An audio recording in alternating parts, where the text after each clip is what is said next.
एक 25 साल का स्मार्ट लड़का कतर में नौकरी करने के लिए जाता है और इस तरीके से वो शेख के यहाँ, एक बहुत ही अमीर शेख के यहाँ नौकरी करता है। फिर उसकी मुलाकात उस शेख की लड़की से हो जाती है। धीरे धीरे उन दोनों को एक दूसरे से प्यार हो जाता है। प्यार होने के बाद वो दोनों एक दूसरे से शादी करने का फैसला कर लेते हैं। लेकिन जैसे ही इस बात की खबर उस शेख को होती है तो शेख बहुत ज़्यादा क्रोधित होता है। दोस्तों, वो शेख जो होता है बहुत ज़्यादा क्रोधित होता है कि इंडिया का एक नौकर आकर उसके घर पर उसकी लड़की से शादी करना चाहता था। जब ये बात सुनता है, लेकिन उसकी लड़की, उस शेख की लड़की जो होती है, वो उस 25 साल के लड़के से ज़्यादा प्यार कर बैठती है और उसके साथ जीने मरने का फैसला कर लेती है। और दोस्तों, वो 25 साल का लड़का, वो लड़की नगहानी में आकर दोनों जिस्मानी संबंध बना लेते हैं। लेकिन जैसे ही इस बात की खबर उस शेख को होती है तो बहुत ही बड़ा कांड हो जाता है। जानते हैं। नमस्कार दोस्तों, क्राइम स्टोरी में आपका स्वागत है। मैं अफ्तार सिद्दीकी। अगर आपने हमारे चैनल को सब्सक्राइब नहीं किया तो सब्सक्राइब जरूर कर लें ताकि हमारा मोटिवेशन बना रहे। दोस्तों, ये सच्ची घटना की शुरुआत जो होती है, एक लड़का जिसका नाम फैजान होता है, जिसकी उम्र 25 साल की होती है और वो यूपी के बुलंदशहर के एक छोटे से गांव का रहने वाला होता है।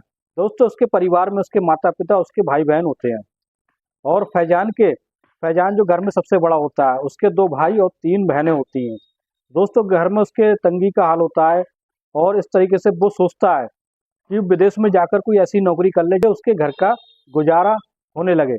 और वो अपने बहनों की शादी के बारे में सोचने लगता है और इस बात की परमिशन जो होता है अपने माता पिता से लेता है। वो कहता है कि मैं भी एक विदेश में जाकर अच्छी सी नौकरी कर लेता हूँ। फैजान दिखने बारने में बेहद स्मार्ट होता है और अच्छी पर्सनैलिटी होती है। लगभग उसकी 6 फीट हाइट होती है और इस तरीके से वो सोचता है कि अगर वो विदेश में चला जाएगा तो उससे कोई अच्छी नौकरी मिल जाएगी, क्योंकि वो हर काम में निपुण होता है। एजेंट के जरिए वो वीजा के लिए अप्लाई कर देता है और इस तरीके से वो एजेंट जो होता है उससे बात कर लेता है कि वो किस देश में उसे भेजना चाहता है। तब एजेंट जो होता है वो सऊदी अरब, दुबई और भी देशों के बारे में बात करता है। लेकिन दोस्तों, लेकिन जो फैजान होता है कतर के बारे में कहता है और कहता है कि मुझे कतर में ही जॉब करनी है और उसकी सैलरी कतर में कुछ ज़्यादा ही मिलती है। ये बात उसने सुनी होती है। अब क्या होता है दोस्तों, कुछ महीनों के बैठने के बाद घर पर उसके वीज़ा आ जाता है। वीज़ा आने के बाद उसका पासपोर्ट तो रेडी होता है। फिर वो अपनी माता पिता की परमिशन लेने के बाद फिर क्या होता है दोस्तों, अपना सामान पैक करके दिल्ली की फ्लाइट से कतर के लिए पहुंच जाता है। जैसे ही कतर में वहां पहुंचता है तो वहां पर उसका एक एजेंट का आदमी पहुंचता है उसको लेने के लिए। फिर फैजान जो होता है वो कतर के लिए कतर में पहुंच जाता है। वहां पर एक एजेंट का आदमी आता है उसको लेने के लिए और सारा काम समझा देता है और शेख के यहाँ ले जाकर छोड़ देता है। जैसे ही वो फैजान शेख के यहाँ पहुंचता है तो उसके मकान को देखकर अचंभे में पड़ जाता है। इतना खूबसूरत बंगला होता है, बहुत ही बड़ा उसका कारोबार होता है। जब ये बात सुनता है तो बड़ा खुश होता है। फैजान सोचता है कि यहाँ रह के मेरी लाइफ को सुधर सकती है। दोस्तों, फैजान ये सोचने लगता है कि यहाँ रह के मेरी ज़िंदगी सफल हो जाएगी और मेरी तनख्वाह अगर बढ़ती रहेगी तो मैं यहाँ रहकर अच्छा खासा पैसा कमा सकता हूँ। यही सोचकर वो यहाँ पर नौकरी को ज्वाइन कर लेता है। फिर उसको सारा काम समझा दिया जाता है। शेख या शेख की फैमिली कहीं जाती है तो उसको लाना और ले जाने का काम होता है। जहाँ वो आदेश दे देते हैं कि आज तुम्हें मार्केट में जाना तो वो मार्केट में जाता है या कहीं और जगह जाना तो वहाँ जाता है। दोस्तों, इसी तरीके से उसकी ज़िंदगी चलने लगती है और वहाँ पर बड़ा अच्छा खुशी से रहने लगता है। धीरे धीरे उससे महीना 2 महीने का समय बीत जाता है तो उसकी ज़िंदगी में एक ऐसा मोड़ आता है। वो शेख की एक लड़की, उसको नहीं पता कि शेख की लड़की उसको चोरी छुपे देखा करती थी और जब भी वो अपने कमरे में आता था तो वो उसको चोरी छुपे देखती। लेकिन एक दिन वो फैजान जो होता है नोटिस कर लेता है। जैसे दोस्तों, एक दिन शेख की फैमिली अपने रिश्तेदार के यहाँ गई होती है। सिर्फ उसकी लड़की जो होती है वही सिर्फ कमरे पर रह जाती। क्या होता है दोस्तों, जैसे ही वो अपने कमरे में छुट्टी पर वो फैजान आराम कर रहा होता तभी उसकी लड़की, शेख की लड़की जो होती है, वो उसका पूरा तन ढका होता है और पूरे जो एकदम बुरखे में होती है और उसका चेहरा नहीं, सिर्फ उसकी आंखें ही आंखें दिख रही होती है। लेकिन उसकी आंखें इतनी खूबसूरत होती हैं। फैजान को आकर पूछती है, क्या तुम्हें किसी चीज़ की अगर ज़रूरत हो तो मुझसे मांग लेना। तो फैजान कहता है कि नहीं, मुझे किसी चीज़ की ज़रूरत नहीं है। अगर तुम्हें मुझसे कोई सहायता चाहिए तो तुम मुझे बता देना, मैं तुम्हारी हेल्प करूँगा। क्योंकि यही मेरा कर्तव्य है। और जो मालिक मुझे यही बता के गए हैं कि अगर घर पर जो भी है उसकी सेवा करना, वो जो चीज़ मांगे उसको ला के देना, यही मेरा कर्तव्य है। ये बात जब वो लड़की सुनती है तो सुनकर बड़ा उसे अच्छा लगता है और वो उसके पास आकर बैठ जाती है। अब फैजान से वो बातचीत करने लगती है, लेकिन फैजान को थोड़ा डर सा लगता है कि कतर का या सऊदी अरब का, इन देशों का कानून थोड़ा कठोर होता है। इसलिए उसे ये डर लगता है कहीं ऐसा ना हो कि ये लड़की उसको किसी गलत इल्जाम में फंसा दे और उसकी ज़िंदगी खराब हो जाए। वो अपने परिवार का एक ऐसा सदस्य होता है जो पूरे परिवार को पाल रहा होता है और यहाँ आकर नौकरी कर रहा होता है, और इसलिए वो थोड़ा डरता है, झिझकता है।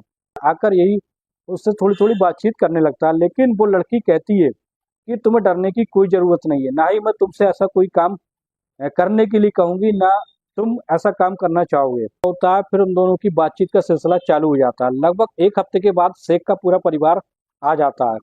आने के बाद फिर वो उसी काम पर लग जाता है। शेख कहता है कि मेरे परिवार को शॉपिंग के लिए जाना है, तुम इनको ले जाओ, ले जाकर शॉपिंग कराओ। दोस्तों फिर क्या होता है, शेख की जो लड़की होती है, जो उसको देखा करती थी चोरी छुपे, जिसका नाम, दोस्तों उसका नाम नायरा होता है। तो नायरा जो होती है दिखने बाहरने में बेहद ज़्यादा खूबसूरत होती है, लेकिन सिर्फ वो पर्दे में रहती थी, उसकी सिर्फ आंखें ही आंखें दिखती थी। और जब भी वो फैजान के साथ घूमने जाती थी तो सिर्फ पूरे पर्दे में या पूरे बुरखे में ढक कर जाती थी, इसलिए सिर्फ उसकी आंखें दिखती थी। अब उसकी आंखें जो होती हैं वो फैजान को इशारा करने लगती हैं। जैसे ही फैजान उसको लेकर जाता है, उसकी आंखें आपस में टकराने लगती हैं। फैजान अपनी नज़रें चुरा लेता है क्योंकि उसे थोड़ा डर सा लगता है, लेकिन धीरे धीरे फैजान की नज़रें जो होती हैं वो नायरा से टकराने लगी थी।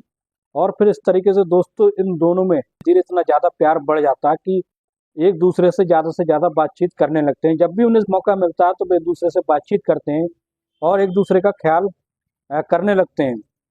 दोस्तों इस बात की जानकारी जो शेख को नहीं होती है, लेकिन फिर भी धीरे धीरे उनकी प्रेम कहानी उतनी आगे बढ़ जाती है। एक दिन शेख का परिवार फिर कहीं रिश्तेदार के यहाँ गया होता है और वही लड़की नायरा सिर्फ घर पर रह जाती है। अब क्या होता है दोस्तों, वे दोनों दोस्तों नायरा और फैजान एक दूसरे के साथ बहुत अच्छे से बातचीत करते हैं। और फिर नायरा अपने दिल की बात फैजान से कह देती कि मैं तुम्हें मन ही मन में बहुत चाहने लगी हूँ, और अगर तुम चाहो तो मैं तुमसे शादी करना चाहती हूँ, अगर तुम चाहो तो ये सब हो सकता है। लेकिन फैजान कहता है कि ये कैसे हो सकता है कि मैं तो सिर्फ एक नौकर की हैसियत से यहाँ रहता हूँ और तुम इतने बड़े परिवार, तुम्हारा इतना बड़ा कारोबार है, इतने बड़े अरबपति मुझे कैसे स्वीकार करेंगे, तुम्हारे पिता मुझे स्वीकार नहीं करेंगे।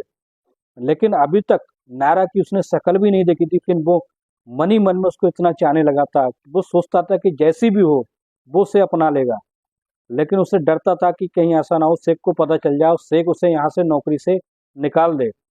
और ये बात जब वो नायरा से कहता तो नायरा कहती है ऐसा कुछ नहीं होगा, मैं इस बारे में अपने पिताजी से बात करूंगा एक दिन। दोस्तों नायरा एक दिन समय निकालकर अपने वालिद से ये बात करती है कि वो फैजान को चाहती है, फैजान से प्यार करती है और वो उसके साथ शादी करना चाहती है। जब भी ये बात वो शेख सुनता है तो थोड़ा क्रोधित हो जाता है और थोड़ा चीखने लगता है, लेकिन करता भी क्या, लेकिन वो अपनी बेटी से भी बहुत ज़्यादा मोहब्बत करता था। कहता है कि जैसा तुम्हें ठीक लगे, लेकिन पहले मैं उस फैजान के बारे में सारी जानकारी निकालूंगा कि वो इंडिया में क्या कर, उसका परिवार क्या करता है, उसका घर बार कैसा है। और इस तरीके से शेख एक दिन अकेले में बैठकर फैजान से बातचीत करने लगता है और कहता है कि तुम अपने घर बार के बारे में बताओ, तुम्हारा घर बार कैसा है।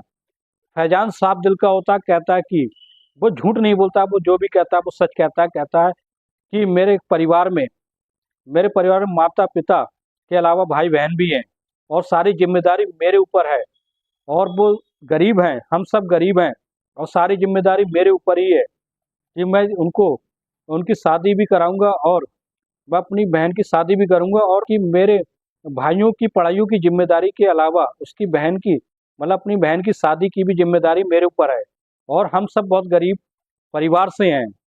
लेकिन आपकी बेटी कहती है कि मुझसे शादी करना चाहती है। मैंने पहले भी कहा था ये कैसे पॉसिबल है, आप तो बहुत ही बड़े अमीर हैं और मेरे साथ ऐसा कैसे कर सकते। जब ये बात वो शेख सुनता है तो उसके साफ दिल को सुनने के बाद वो थोड़ा पसीज जाता है और कहता है कि लड़का तो ईमानदार है।